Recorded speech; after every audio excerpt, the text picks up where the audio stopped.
Bonjour à tous. Le sujet de notre vidéo aujourd'hui, pourquoi utiliser une carafe?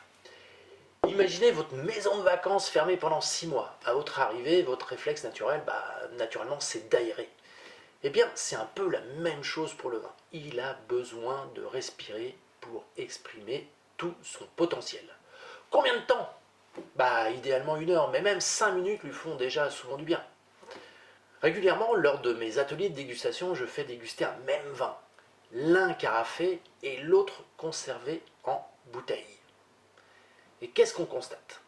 Je constate que le vin carafé est souvent préféré. Le même vin resté en bouteille donnera la priorité à la puissance avec des tanins plus virils, et quand les vins sont élevés en barrique, on ressent plus la sensation boisée qui domine la bouche.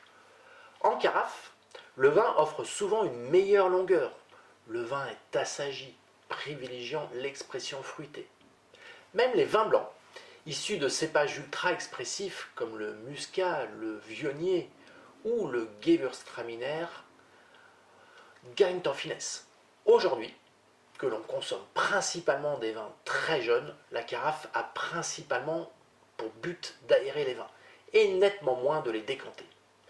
Ma première certitude est qu'il n'y a pas de règle systématique de passage en carafe.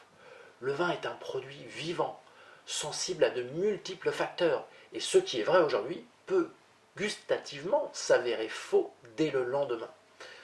Pour ne pas prendre le risque, j'applique systématiquement la règle des 2 centilitres dans le verre. Je déguste 1 centilitre dès ouverture, je regarde comment le vin s'exprime en bouche, puis je déguste la fin de mon verre, l'autre centilitre 10 à 15 minutes après. Ainsi j'ai ma réponse. Soit le premier centilitre est bien et je ne carafe pas, soit la deuxième gorgée est meilleure et donc je sais qu'il faut que je carafe. En faisant ainsi, j'ai ma réponse. Et surtout, je ne prends aucun risque irréversible. Et si vous n'avez pas de carafe, utilisez une bouteille vide où vous transvaserez votre vin aller et retour afin de l'aérer.